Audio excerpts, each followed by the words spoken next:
Hey friends, welcome back to Hopeful and Wholesome and back to your Friday Magnetic Minute of Hope, your little 5 to 6 minute of inspiration, insight, and wisdom to end your week and get you into the weekend.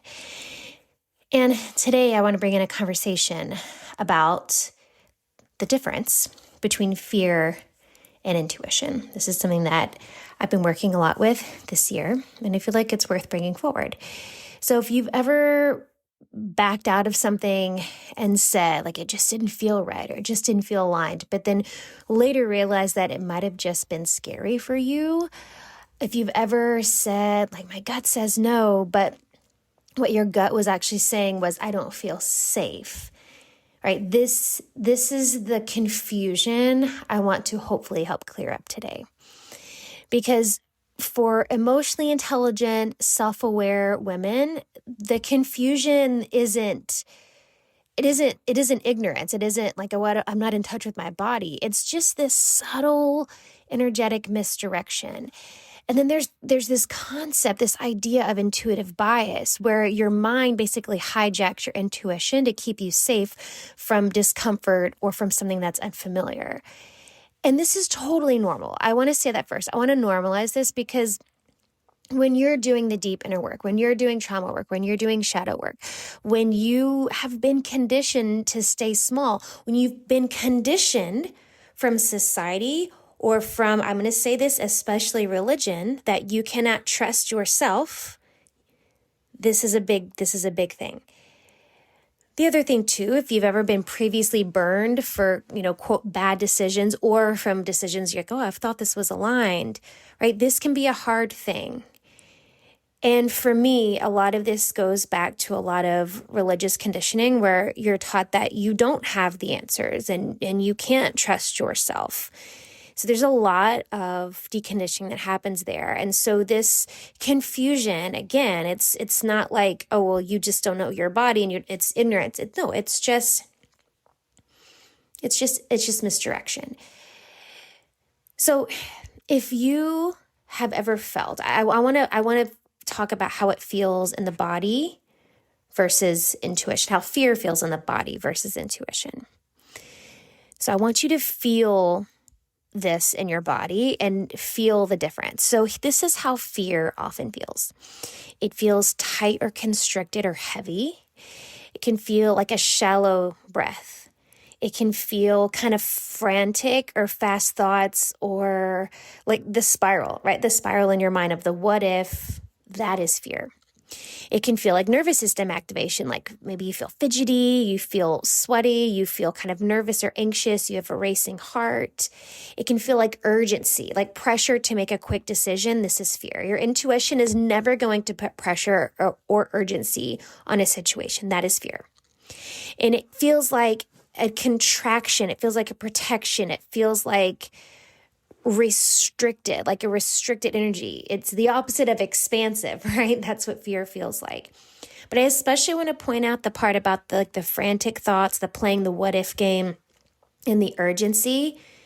All of these are fear. Your intuition will never put pressure on you. It will never feel urgent. Intuition feels calm and clear, even if the decision is hard.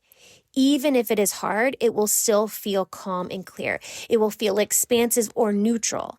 Right? It may not, sometimes your intuition, especially if it's a place where your nervous system is like, it's not going to feel like, oh my gosh, this feels expansive and blah, blah. Like it may feel just neutral.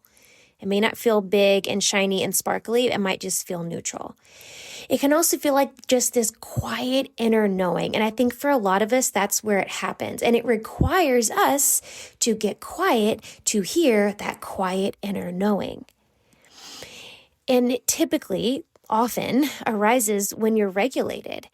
Your intuition isn't really going to be able to speak to you, at least not in a very clear way, when you're dysregulated. So if we're feeling that sense of urgency and that frantic energy, like I mentioned a second ago, your intuition can't speak through that. Your monkey mind, that part of your brain is not, it blocks literally, physiologically, blocks your access to that part of you. So you can't hear that. You can't sense that inner knowing. So it does require regulation. The other thing about intuition is it doesn't require justification or validation. And a lot of times it doesn't require logic. It may not make logical sense. It just feels right. It's one of those things where you're telling yourself or someone else, like, I can't explain it. I just know. That is intuition. So I invite you to take time. Maybe it's while you're listening to this, if you're in a space where you can hit pause and maybe you try it on your own. If not, come back to this. But I want you to close your eyes and recall a time when you just knew something was right, even if it scared you, even if it was like this big kind of thing in your body, but you just knew it was right. And I want you to feel the difference in your body compared to when you were acting from fear. Go back to that list I was just talking about. I want you to feel those two things in your body and recall a time when you were in each of those situations where you're making a decision out of fear and when you're making one from your intuition. Feel that in your body. And that's going to be one of the most important things here, is because that's what's going to help you tell the difference. So I also want to mention this kind of surface level intuition, this kind of safety programming, because true intuition is rooted in inner safety and this higher level of self-awareness. But a lot of times what many call intuition, quote unquote, is just hypervigilance or a trauma response. You're in that fight, flight, freeze, or fawn response, or it's nervous system dysregulation.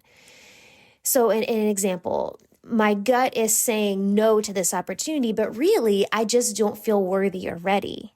My gut isn't saying no. It's intuitive bias. Right?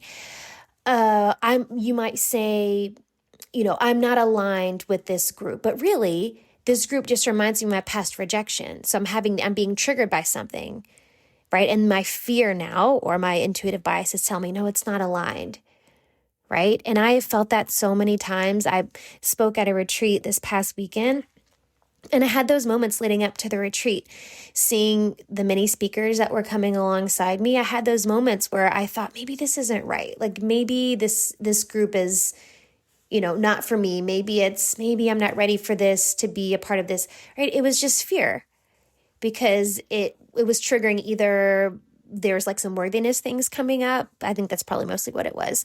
You get the doubts and all that, the imposter syndrome coming up, but it's just, right, this is just fear. This is not intuition at all.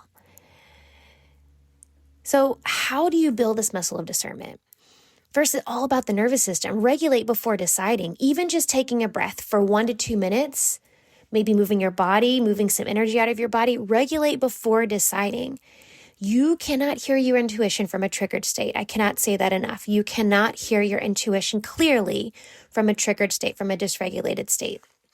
The other thing too, I invite you to ask better questions. Instead of, is this aligned? Try asking yourself, is this unsafe or unfamiliar? That's going to give you a better answer. What would I choose if I felt safe? And if the answer is this, if I felt safe, I would choose this, that's your answer.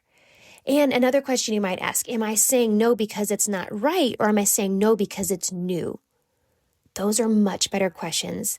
And then track the pattern. Notice, do you always call in intuition when something feels risky? Right? Has intuition always felt like fear, or is that a new pattern? And then replace any judgment you have about this. I talked about curiosity on the podcast before, but replace it with curiosity, like, that's interesting. I wonder why I feel this way. Right? Is this really misaligned? Why are these fears coming up? And then I invite you to trust your body to lead you home. Invite in a new belief. My body is wise enough to feel fear and still choose expansion. That's the new belief you can adopt right now. It's not always about overriding the fear, but it's knowing when fear is sacred guidance and when it's just a ghost from the past, right? It's just a trigger from the past, from past conditioning. That's when you go back into your body and feel into it. True intuition asks us to leap, to surrender, and trust before certainty comes. We can't wait for certainty to trust our intuition. We have to listen to our body, that still quiet voice that tells us when to leap, when to surrender, when to trust, even before the certainty comes. And I would say almost always it is before. There is no certainty when you're trusting your intuition, most of the time, not all the time. Your next evolution will likely feel scary and magnetic at the same time. It's like, oh, I don't know what I'm getting into, but I'm kind of excited all at the same time. Like, that's your next evolution. That's intuition. You can be scared and still trust your intuition. You can feel unclear and uncertain and still trust your intuition and still know that this is my intuition speaking. So I invite you this weekend, maybe today into this weekend, to really feel into this. Feel into that yes and no in your body. Like, feel it on a somatic level. And feel what it feels like in your body when something is aligned, even when it's scary. And then feel into your body when your intuition might be telling you no or wait. It all comes down to the signals your body is sending you. I hope this helps you this week, and I'll see you next time.